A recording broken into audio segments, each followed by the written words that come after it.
À 54 ans, Aliko Dangote est l'homme le plus riche d'Afrique. Ce Nigérian, marié et père de 3 enfants, possède une fortune de 11 milliards de dollars. Dangote est un homme d'affaires hors norme. Il construit son empire africain en moins de 30 ans grâce au ciment.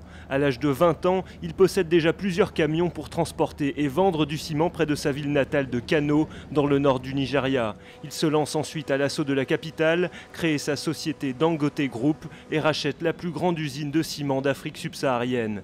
Parallèlement, dès la fin des années 80, Aliko Dangote diversifie petit à petit ses activités pour devenir un véritable capitaine d'industrie. Aujourd'hui, il est à la tête d'un conglomérat de plus de 13 sociétés actives dans l'agroalimentaire, le pétrole, l'acier, les télécommunications ou encore la logistique portuaire. Les Nigérians se sont trop focalisés sur le pétrole et le gaz, des ressources qui nous ont vraiment fait perdre la tête. Du coup, nous avons délaissé l'agriculture et nous avons presque tout laissé tomber. Un homme d'affaires visionnaire qui n'a pas peur d'explorer de nouveaux marchés, mais son étiquette de mania du ciment lui colle à la peau. Sa société Dangote Cement est évaluée à 10 milliards de dollars et reste la plus grosse capitalisation boursière au Nigeria. Le groupe possède des usines en Zambie, au Sénégal, au Cameroun, en Tanzanie et en Afrique du Sud. Son expansion sur le continent ne semble pas avoir de limite. 4 milliards de dollars de nouveaux investissements sont prévus en Côte d'Ivoire.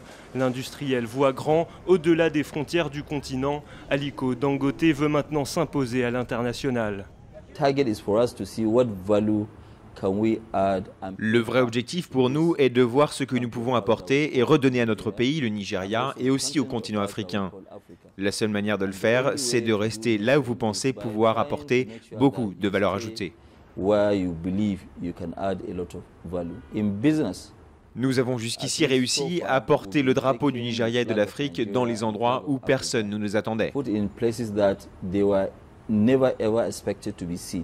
Son objectif, entrer à la bourse de Londres d'ici fin 2013 en mettant sur le marché 20% de son entreprise de ciment.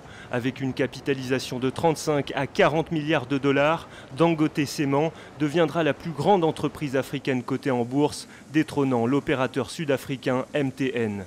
De grandes ambitions pour cet homme discret, Aliko Dangote est souvent décrit par ses proches comme un PDG modeste, à la volonté sans faille.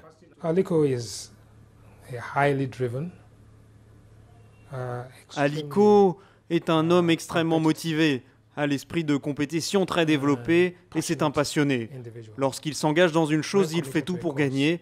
Il veut gagner tous les jeux, il veut remporter tous les paris, il veut réussir chaque projet.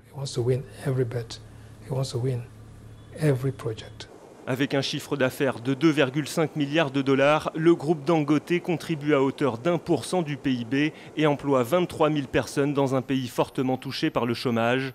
Pour certains de ses anciens collaborateurs, Aliko Dangote est la preuve que le Nigeria peut réussir au niveau international dans d'autres secteurs que le pétrole. C'est un homme d'affaires avisé. Il comprend les affaires, il comprend aussi le business et l'économie et les relations entre la politique et les affaires. Et c'est justement sa proximité avec les pouvoirs en place que ses détracteurs pointent du doigt. Beaucoup l'accusent de concurrence déloyale, d'avoir joué de relations pour interdire les importations de ses concurrents et monopoliser le marché. Des accusations rejetées par le milliardaire qui reconnaît tout de même avoir eu des liens d'amitié avec plusieurs présidents nigérians et bénéficié d'avantages fiscaux.